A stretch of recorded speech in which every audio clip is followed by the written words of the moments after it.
कधी विचार केलाय का घरच्या पाण्यामुळे गाडीच्या काचेवर डाग का दिसतात? पावसात गाडी भिजली तर का बरं हार्ड वॉटरचे डाग आपल्याला दिसत नाहीत? म्हणजे क्षारांचे डाग बरं का दिसत नाहीत? घरातलं पाणी वापरलं तरच डाग पडतात आणि सर्व्हिस सेंटरवरच्या पाण्यामध्ये असं काय मिक्स करतात जे त्यांच्याकडच्या पाण्याने डाग पडत नाहीत? या प्रश्नांची उत्तरं आपण या व्हिडिओमध्ये पाहूया. नमस्कार मित्रांनो, माझं नाव ऋषिकेश मोटरटॉक मराठीमध्ये तुम्हा सर्वांचं मनापासून स्वागत आहे. तर मुद्दा असा आहे की गाडीच्या काचेवरती पाण्याचे डाग कधी पडतात आणि घरच्या पाण्यानेच का पडतात? मित्रांनो, आपण जे पाणी गाडी धुवायला वापरतो ते एक तर नळाला येणार असतं, नाहीतर आपल्याकडे बोर विहीर असेल तर ते आपण पाणी वापरतो. आता असंच पाणी सर्व्हिस सेंटरवर सुद्धा गाड्या धुवण्यासाठी वापरलं जातं. तिथलं पाणी बरं का चांगलं असतं, त्या पाण्याने डाग पडत नाहीत. याचं एकच कारण आहे, गाडी वॉश करून झाल्यानंतर चांगली सुकवून घेणे.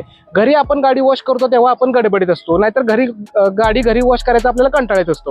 हेच मोठं कारण आहे गाडीच्या काचा आणि बॉडी रफ होण्यामागचं आणि डाग पडण्यामागचं. घरी गाडीला वॉश केल्यावर चांगल्या प्रकारे सुकवून घेणं गरजेचं असतं.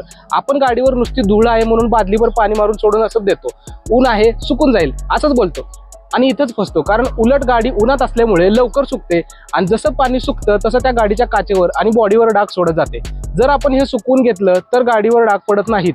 पण म्हणतात ना, कंटाळा केला की घोटाळा होतो, आणि तसाच घोटाळा झाल्यानंतर लक्षात येतो. नवीन असताना ह्या गोष्टी आपल्याला जाणवून येत नाहीत, पण जसा जसा टाइम जातो आणि सारखं गाडी घरी धुवायची सवय लागते, त्यात धुवायची सवय तर लागते पण पुसायचा कंटाळा करतो म्हणून असे डाग गाडीवरती दिसायला लागतात. आणि एकदा का हार्ड वॉटर गाडीच्या काचेवर जमा व्हायला लागलं की मग गाडीची ही अशी हालत होते आणि मग हार्ड वॉटर काढायला गाडी पुन्हा चमकवायला हजारो रुपयांचा खर्च करायला लागतो. कारण सहजासहजी हे डाग निघत नाहीत.